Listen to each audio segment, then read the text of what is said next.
নমস্কাৰ সকলোকে এই ভিডিঅ'টো বনাইছোঁ আপোনাৰ এই উইথড্ৰল যিখন নটিফিকেশ্যন আহিছে তাৰ ওপৰত মই বনাইছোঁ নটিফিকেশ্যনখন মানে বাৰে বাৰে দি আছে জিটি যাৰ সিলেকশ্যন হৈছে তাৰ কাৰণে আৰু ইয়াত আপোনাৰ উইথড্ৰল অফ কেণ্ডিডেটছৰ এগেইনষ্ট দ্য এডভাৰটাইজমেণ্ট ইমান মানে 5550টা পোষ্টৰ উইথড্ৰলৰ কাৰণে যিখন এই অপশ্যনটো সেইটো আৰু নটিচখন এই তলত আছে এতিয়া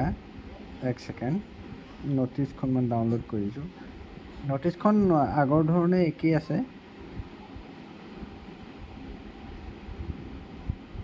একেই নটিছে কিন্তু তাত আপোনাৰ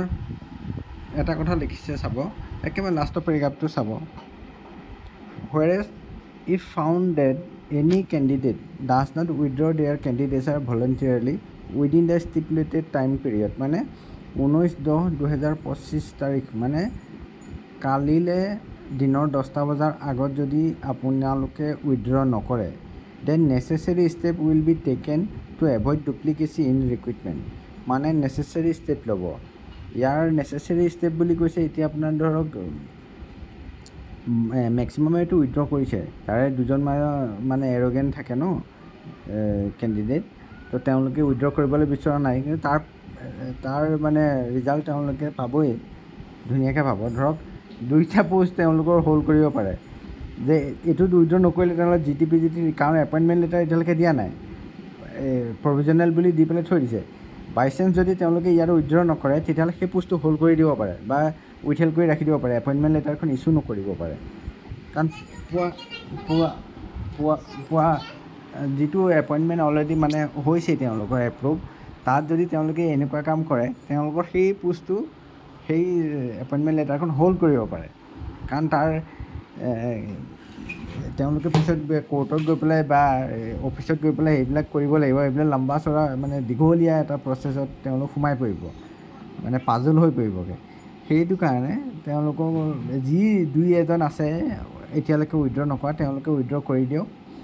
আৰু যদি তেওঁলোকৰ ইউ পিত নাম অহাও নাই তথাপিও আপোনালোকে উইথড্ৰটো কৰি থওক কাৰণ ক'ব নোৱাৰি যদি কাট অফ কমিটিয়ে আপোনালোকৰ নামটো সোমাই যাব পাৰে আকৌ তো কথাটো একেটাই হ'ব ডাবল হ'ব তাতকৈ আপোনালোকে এইটোত যদিও নাম আহিছে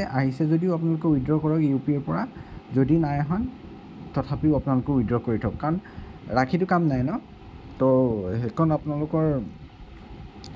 কাৰণ প্ৰথমতেতো আপোনাক DW ৰিকুৱেষ্টেই কৰিছে 2-3খন নটিচ দিছে তাৰপিছতো যদি আপোনালোকে এইটো অৱহেলা কৰি থয় কাৰণ কামটোতো সৰু কিন্তু পিছৰ ইম্পেক্টটো আপোনালোকৰ অকণমান মেজৰ হ'ব পাৰে কাৰণ আপোনালোকে পিছত ক্লেইম কৰিব নোৱাৰে নহয় গৈ পেলাই যে মোৰ প্ৰভিজনেলৰ নাম আহিছিলে আপোনালোকে মোক এপইণ্টমেণ্ট দিবই লাগিব বুলি আপোনালোকৰ সেইটো যদি হোল্ড কৰি থৈ পেলাই ইয়াত যদি এপইণ্টমেণ্টটো ৰিলিজ কৰি দিয়ে ইউ পিত তেতিয়া আপোনালোকৰ ধৰক মানে প্ৰব্লেমটো হ'ব চাকৰিটোতো পোৱাটোতো পাবই তাতো কিজানি 100%টো ক'ব নোৱাৰোঁ যে আপোনালোকে উইথহেল্ড কৰি থ'লে পিছত পাব বা হোল্ড কৰি থ'লে পাব বুলি সেইটো যেতিয়া এপইণ্টমেণ্ট ডেটটো হৈ যাব মিটিংখন হৈ যাব সেইদিনাখনে যিসকলে পালে তাৰ নোপোৱাসকলে অলপমান দীঘলীয়া প্ৰচেছ কৰিব আপোনাৰ 2-3 মাহ 4 মাহো লাগিব পাৰে কি ঠিক আছে আপোনালোকৰ এনেকুৱাও হ'ব পাৰে যে আপোনালোক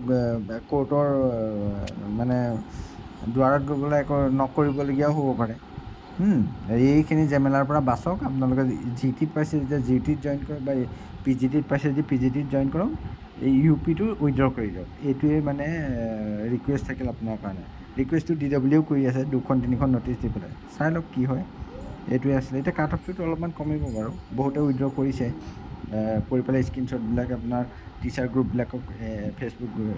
গ্ৰুপত শ্বেয়াৰ কৰি আছে সেইবিলাক মানে ভাল কেণ্ডিডেটৰ ধৰক ভাল তেওঁলোক শিক্ষক হোৱাৰ যোগ্যই সেইটো কাৰণে তেনেকুৱা মানে তেওঁলোকক বিশেষ ৰিকুৱেষ্ট কৰিবলগীয়া হোৱা নাই নাম অহাৰ লগে লগে আপোনাৰ হেৰি কৰি দিছে উইথড্ৰ কৰিছে